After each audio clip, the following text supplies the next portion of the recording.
কিসে রিজিক বাড়ে, কি করলে রিজিকে ভরপুর বারাকা হয়, রিজিকের চাবিকাঠি কোথায়, কোন পথে চললে রিজিকে ভরপুর বারাকা হবে, আমার জীবনে বরকত নেমে আসবে রিজিকে, এটা জানতে মনে যাচ্ছে না আমাদের?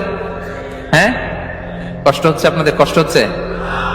তাহলে কি করলে রিজিকে ভরপুর বারাকা হয়, কি করলে আমার জীবনে ভরপুর বারাকা নেমে আসে, এই পয়েন্টটাতে আমরা একটু আলোকপাত করি। যেসব কাজ করলে আমাদের জীবনে রিজিকে আসমানি বারাকা নেমে আসবে, আমাদের রিজিকে আসমানি বারাকা নেমে আসুক, আমরা চাই কি চাই না? সবাই আমরা চাই নিশ্চয়ই। যে কাজ করলে রিজিকে আসমানি বারাকা আসে, এর এক নম্বর হচ্ছে তাকওয়াল্লাহ, আল্লাহর ভয়। আল্লাহ তাআলা বলছেন, ওমাই ইয়াত্তাকিল্লাহা ইয়াজআল লাহু মাখরাজা ওয়া ইয়ারযুকহু মিন হাইসু লা ইয়াহতাসিব।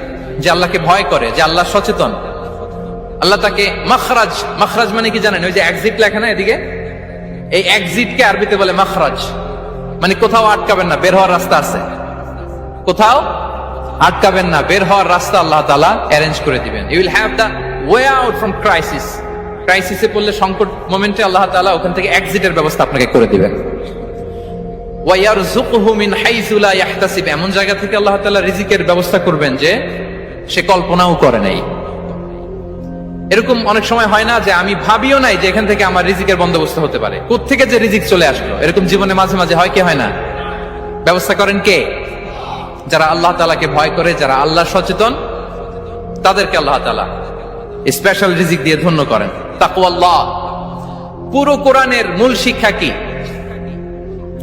পুরো ইসলামের এসেন্স কি, জিস্ট কি, সারাংশ কি, যদি আমাকে জিজ্ঞেস করা হয় আমি বলবো তাকওয়াল্লাহ, আল্লাহর ভয়, আল্লাহর সচেতনতা।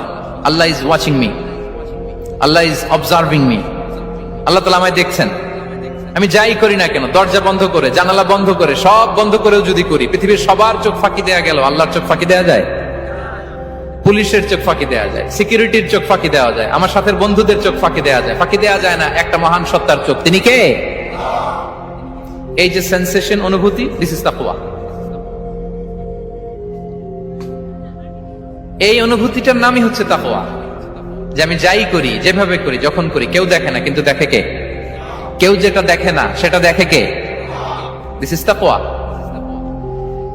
এই তাকওয়ার চর্চা যার মধ্যে আছে, তার রিজিকে বারাকা নেমে আসবে। আমরা যেন তাকওয়ার চর্চা করি, আমাদের ছেলে মেয়েদের জন্য এটা শেখাই যে কেউ দেখে না বাবা, কিন্তু আল্লাহ দেখে।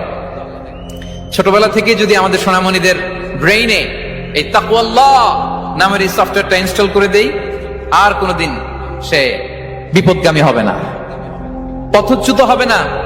ওই ছেলেকে দিয়ে আর পৃথিবীতে অন্যায় করানো যাবে না, সে পাপ কাজ করবে না, সে অন্যায় কাজ করবে না, সে অন্যের রাইটস নষ্ট করবে না, সে দুর্নীতি করবে না, সে ঘুষ খাবে না, সে সুদ খাবে না। শুধু দুর্নীতি দমন কমিশন দিয়ে দুর্নীতি বন্ধ করা যায় না, এই তাকওয়া আল্লাহর সফটওয়্যার ইনস্টল করে দিতে হবে। তাহলে এক নম্বর হচ্ছে তাকওয়া। আল্লাহর ভয় যেন আমরা আমাদের হৃদয়ে রাখি। যাদের হৃদয়ে আছে আল্লাহর ভয়, তারা কভু পথ ভুলে যায় না। কি অসাধারণ কথা!